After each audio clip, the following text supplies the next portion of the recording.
Bien, estamos nuevamente en un capítulo de La Mirada del Cuervo. La última vez hablamos de portales, hablamos muy soberamente de la guerra con la Confederación. Insisto, hemos hecho un paneo, el cuervo vuela, planea, observa.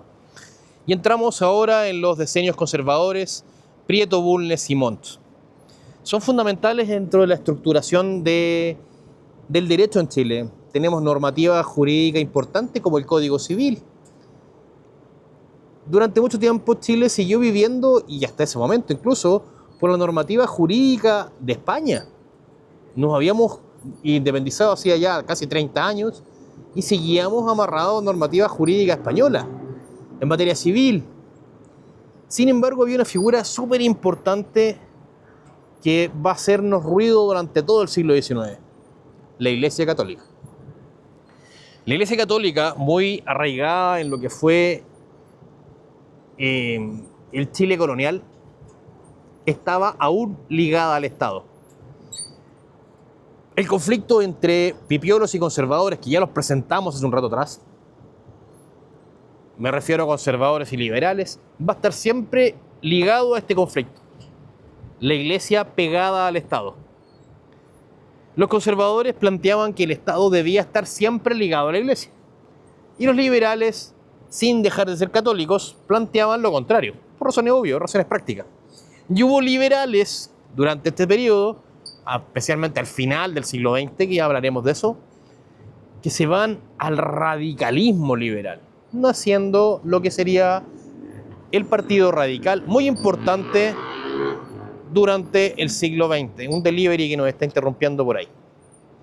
En concreto, este periodo entre 1840 y 1870 va a estar marcado por las batallas entre liberales y conservadores por romper esta unidad entre el Estado y la Iglesia Católica. Vamos a hablar de un montón de procesos y lo vamos a hacer después cuando hablemos, por ejemplo, de la cuestión del sacristán. Un conflicto donde se nombra un sacristán para la iglesia, para la Catedral de Santiago, y que el arzobispo de Santiago no acepta. El gobierno se mete. El cardenal comienza a ser gallito, hasta la Santa Sede se mete. El conflicto va a generar tensión importante en lo político. Sin entrar en detalles, porque no quiero entrar en ese tema todavía, la reacción natural del mundo liberal va a ser comenzar a crear una serie de normas jurídicas que van a dar cuenta de un proceso lento y paulatino de laicización del Estado de Chile y de la normativa jurídica. Hemos hablado en varias ocasiones de la ley de la Constitución del 33. Y esta Constitución de 1833 hablaba en su artículo 5 de que la religión oficial de Chile es la católica, apostólica y romana. Punto. No decía nada más. Resulta que en Valparaíso, y lo hablamos en un capítulo anterior, Valparaíso se convirtió en una gran colonia inglesa. Y en la década del 40 comenzó una fuerte inmigración alemana al sur de Chile, en donde se habían comenzado un proceso de colonización de los territorios mapuches, anteriormente mapuches, que fueron determinantes para la configuración del actual Chile. Don Vicente Pérez Rosales, en ese momento ministro de colonización, había traído un montón de colonos suizos, alemanes, hasta rusos. Y sin embargo, ellos no eran católicos o apostólicos romanos. ¿Qué pasaba cuando ellos se casaban? ¿Qué pasaba con esos matrimonios? ¿Qué pasaba con esos nacimientos? La existencia de los ciudadanos chilenos en esa época estaba determinada por los sacramentos que establecía la Iglesia. Es decir, si tú no eras bautizado, ¿no existías para el Estado? Si tú no te casabas por la Iglesia Católica, el matrimonio no existía, no producía efectos jurídicos. Si tú te morías y no hacías una ceremonia religiosa en la Iglesia Católica, ¿seguías vivo técnicamente? Había una serie de figuras, por ejemplo, en la muerte civil, que actualmente ya no existe, que ocurría con aquellas personas que entraban en las entidades religiosas, por ejemplo, en las órdenes religiosas. Ahí moría tu nombre, moría tu patrimonio, moría todo. Tú morías como persona y te convertías en otra persona. De ahí el nombre que te llamaba, por ejemplo, Sor Teresa no se llamaba así, se llamaba, no me recuerdo el nombre de ella a esta altura, pero tenía un nombre, era apellido Fernández, Fernández Solar, dejó de existir y pasó a llamar Sor Teresa de los Andes y punto. Sor Teresa de Jesús. Y como ella, un montón de otras personas morían civilmente. ¿Qué pasaba con ese patrimonio? ¿Qué pasaba con su condición de persona? ¿Moría realmente la persona? Entonces, la iglesia seguía teniendo un influjo muy importante en la vida civil de los ciudadanos. ¿Qué pasaba con aquellas personas que no profesaban la iglesia católica? Eran parias técnicamente. Entonces, comenzó a generarse una serie de tensiones en el seno del Parlamento y en el Estado de Chile, que originó una de las grandes reformas muy peleadas de la Constitución del 33. ¿Qué fue este artículo 5 al cual me refiero? La religión de Chile, oficial de la República de Chile, es la católica apostólica romana. Pero se le incorpora entonces en esta reforma la frase con la exclusión del ejercicio público de cualquier otra. Es decir, las personas podían ejercer su religión y vivirla, pero en el seno privado. Pero si morían, ¿dónde sepultaban? Durante el gobierno de O'Higgins, 20 años antes, se había creado el cementerio general para romper con eso. No solamente por razones religiosas, también por razones sanitarias. La catedral, las iglesias donde antiguamente se sepultaban a las personas, ya no daba abasto para tanto muerto. Y era insalubre realmente. Por consiguiente, la idea de los cementerios laicos o cementerio general tuvo más bien un carácter práctico. Sin embargo, para el mundo católico, aquello era un sacrilegio. Y aquellos sacrilegios fueron manifestados en forma abierta por el mundo conservador católico. Durante el mandato de don Manuel Montt, que fue muy resistido, tanto que fue incluso objeto de una revolución del 51, en donde se enfrentaron efectivamente tropas gobiernistas del gobierno elegido por mayoría entre comillas, ojo, porque la democracia que existía en esa época no es como ahora, había una limitación importante en materia de participación electoral. Ya nos referiríamos a ese tema más adelante. Al momento de producirse la revolución del 51, don Manuel Montt, el mono como le decían, porque era feíto, era muy resistido por la aristocracia conservadora, curiosamente siendo el candidato conservador. No era el candidato bonito, elegante, de alta alcurnia, era un abogado, profesor, que había tenido una carrera importante, relevante. Discúlpenme, el calor me tiene un poquito molesto. Entonces, incluso había amenazas de muerte en contra de él. Y él entonces va habitualmente a la cafetería Torres a tomarse algún vituperio, como muchos personajes históricos de la época.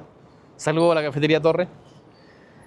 Un local importante, interesante, con una historia importante en nuestra historia nacional. Visítenla, es interesante. Y él llegaba con una pistola, una Colt, grandota, porque estaba amenazado a muerte. Y él pedía un trago que se llamaba ponche de huevo, pero con algunas variantes.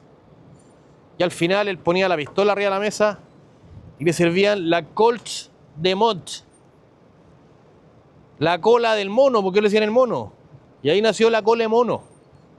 Y él entonces tomaba esto junto con un amigo de él que se llamaba don Andrés Bello, un académico venezolano que llegó a ser rector de la Universidad de Chile y que fue el redactor del Código Civil. Y él le decía al mozo, como buen venezolano, tráigame la vaina esa que hace usted, esa vaina. Nació la vaina, que era igual que la cola de mono, pero algunos componentes diferentes. Estamos hablando de trago. Salud. Pero la historia de Chile está plagada de estos pequeños detalles que nos van a ir haciendo más ameno y más entretenido este relato. Y a medida que vayamos avanzando nos vamos a ir encontrando con personajes interesantes como don Ramón Barros Luco, la Colemón o la vaina de don Andrés Bello. Y al momento de entrar en vigencia el Código Civil nace una figura jurídica que traería consecuencias posteriores. El matrimonio civil. El artículo 102 del Código Civil, y discúlpenme que me ponga abogado, no puedo evitarlo, soy abogado, nos habla de que es un contrato por el cual un hombre y una mujer se unen actual e indisolublemente y para toda la vida para vivir juntos, procrear y auxiliarse mutuamente. Para procrear, vivir juntos y auxiliarse mutuamente.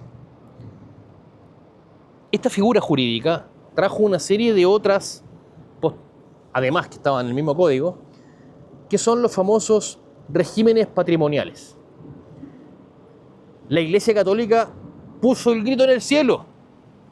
Estamos hablando del año 56, 1856. ¿Por qué? Porque hablaba que el matrimonio es un sacramento, no un negocio, no un acuerdo social, no un contrato. Y de nuevo, políticos liberales y conservadores se toman de las mechas, se agarran, se pelean y seguimos con este conflicto entre Iglesia, Estado laico y el mundo civil.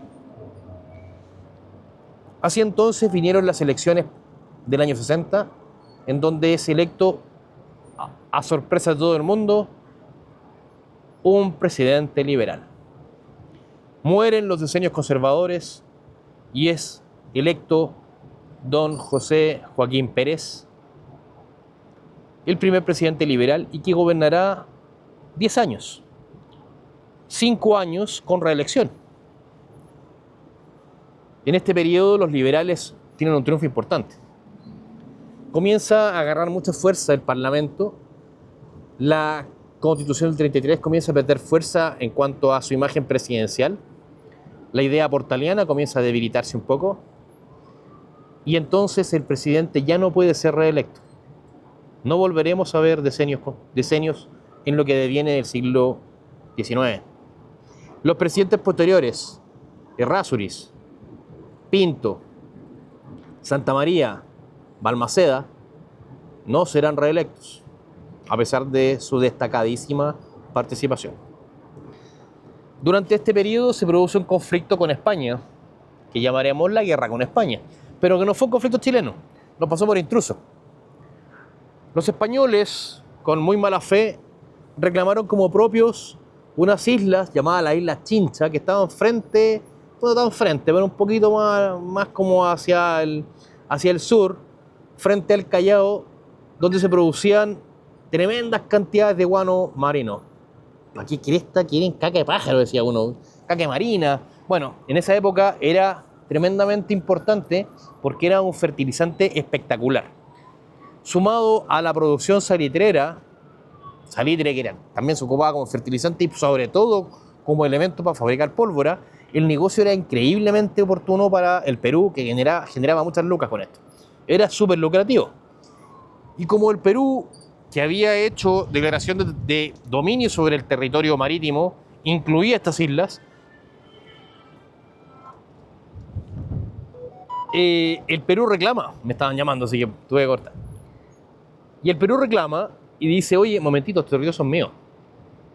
Y estos territorios, al ser míos, no venga el Perú a pedir España a pedir soberanía sobre ellos.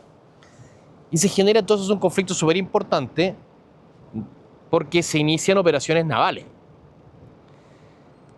España manda a Sudamérica una flota súper respetable, encabezada por una fragata blindada llamada la Numancia, que era un buque poderosísimo en esa época, uno de los primeros buques blindados.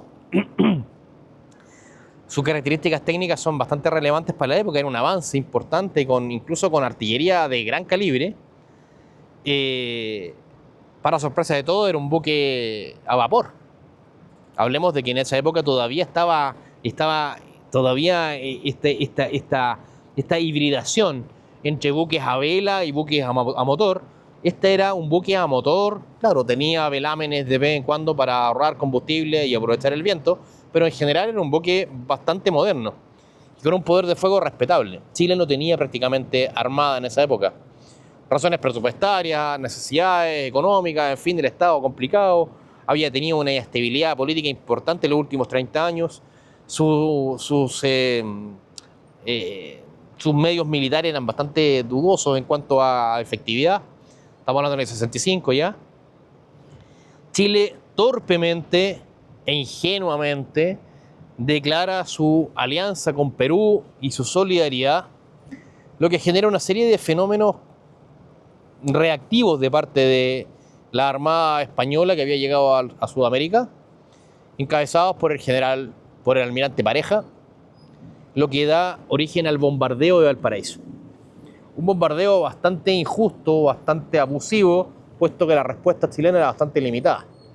Sin embargo, para sorpresa de los españoles, Chile reaccionó. Puso en armas algunos buques bastante pequeños y tuvo espectaculares resultados. Capturas de buques, como la Esmeralda, capturas de buques como la Covadonga, que tendrían participación después. Una Esmeralda que no fue, o sea, estamos hablando de una Esmeralda que no fue la Esmeralda que se hundió en el 21 de mayo, ojo. Tenemos una reacción aliada entre Chile y Perú que no se condice con lo que vendría después, unos 15 años después. Dejemos ese capítulo para después. La guerra con España, de aciagos y dolorosos resultados, ocasionó que Chile invirtiera fuertes sumas de dinero en la compra de 2 blindados, el Santiago y el Cochrane, o el Valparaíso y el Cochrane más bien, siendo reemplazado Valparaíso por el nombre de Blanco Encalada a la muerte del almirante Blanco Encalada, quien moriría en el proceso de compra, siendo 2 blindados extremadamente poderosos, modernos, capaces, con artillería incorporada en el casco que nos permitía tener un buque que disparaba prácticamente 360 grados, a diferencia del gran buque tecnológico de esa época que era el buque del Huáscar. Estos buques quedaron listos y llegaron al servicio en Chile como 10 años después, el año 74 entraron al servicio en Chile. El Huáscar era un tipo monitor fabricado en Inglaterra en el año 65. Aquí me quiero detener un poquito. La Armada